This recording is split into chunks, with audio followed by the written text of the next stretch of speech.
Welcome to another MMO Anthropology. We're back in Star Wars: The Old Republic and we're visiting the planet Ilum. Again. Why?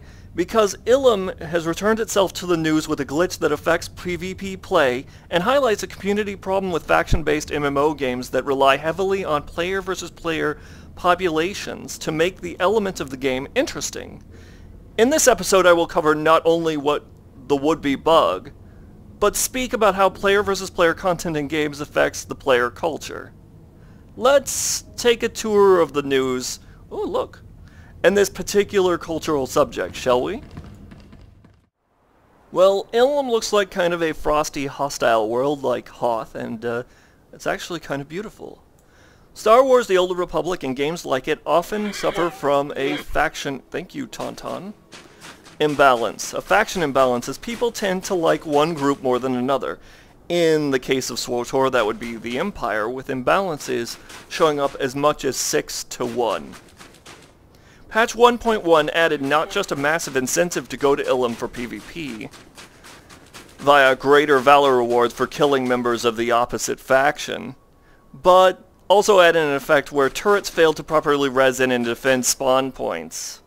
This meant that the losing side in the imbalance would find it difficult to regroup as a result, and the larger faction would camp them into their spawn and farm them for the PvP reward currency.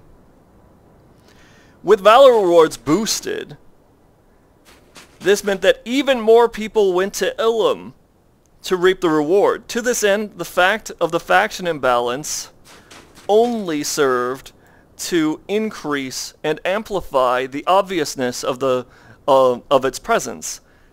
MMO Crunch summarizes the effect thusly: Republic forces, vastly outnumbered by Imperials, are being decimated with little or no hope of making any type of stand. Well, why do people PvP? As with most games, people seem to want two things out of PvP: fun and progression. People want to enjoy the game, and they also want some sort of goal indicator that they're receiving benefits and progressing in the game. The impact of game mechanics that allow faction imbalances to crush one side greatly de-incentivize that side from coming to play, and there's no game to be had without both factions going at it. Well, then there's PvP as entertainment. Oh, Rakghouls. Those things will destroy me if I go over there, so I'm going to stay away from them.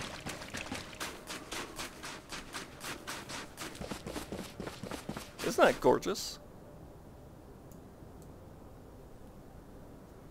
PvP as entertainment and a social status metric. First, it provides a competitive basis with proxy elements from actual warfare, i.e. a cyber sport that mimics war. You go one-on-one. You fight people directly with your own skills. It provides a ranking system, a scale system that provides a hierarchy for able players and essentially a meritocracy. A method for gamers to experience game content in alternate game modes that are not just directly out of the narrative, and also sub-hierarchies within each of the game modes, like scenarios and battlegrounds. Each may have their own rankings, showing who's particularly good at what. But unlike the standard narrative, player versus player content is constantly changing, because the team that you will face on any given battleground will not be exactly like the last one. There will certainly be a majority who play the same way and use similar tactics, but determining what tactics they'll use depends on meeting them on the battlefield. Many players describe it as exhilarating due to this surprise element, knowing that it's a living person that they're going up against who is also competing and seeking to understand your tactics.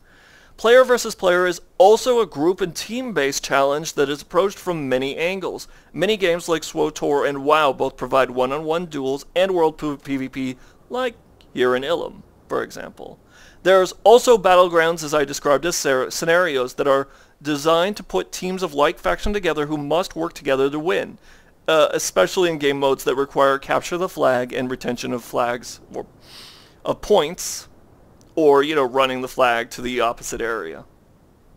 Many goal-based PvP modes may have a larger portion of the players uncommunicative or uncooperative, or as seen in this case of places like Warsong Gulch in World of Warcraft.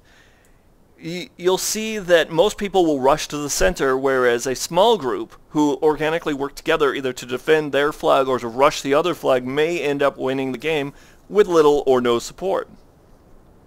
Now, why factions? A lot of games use this enduring concept of factionalization.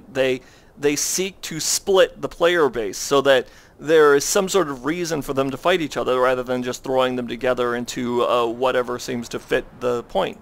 By proceeding with factions, games like SWtOR and WoW crystallize a sort of tribal loyalty, and people are forced to pick a side. This part is what generates the imbalance, in that people tend to go to the side of their cultural cohort have already joined, i.e., the real-life friends tend to join the same faction. I'm sure you've seen that a lot. I mean, if your friends are all Alliance, you tend to be Alliance. If your friends are all Imperial, you tend to be Imperial. It also augments not just faction solidarity, but provides this sort of war proxy as a battle against an alien enemy. There's a little droid over here somewhere. And guys, like, watching. There's even a shield generator, if you saw that. So, what can we expect for the future of Ilum? Probably a lot, actually. As developers, BioWare may not have seen this coming, although I'm sure that many can argue that they should have. And players in many ways should expect faction imbalance to affect PvP gameplay. It's just going to happen, and it's going to be there. And it's going to be worse on open world PvP places like Ilum, gorgeous as it is, with ice everywhere. This is growing pains for Star Wars: The Old Republic. We'll probably need BioWare to listen to their player base, us, and look to our alternatives, and perhaps grant some sort of minority mechanic to help bring balance. Perhaps not to the Force, but at least Ilum PvP. Well, that's all for today, folks. Thanks for tuning in. Good night, and good dreams. And have a tauntaun. If you have a PvP experience you would like to tell us about at MMO Anthropology, be sure to leave it down in the comments. And if you'd like to see what others get out of PvP, you should see my interview with the PvP rogue from World of Warcraft, 5-shot, in an earlier episode. As usual, hit us a like, subscribe if you like what you're seeing, and drop us a comment. Or the Empire will trap you in your spawn point and farm you for valor.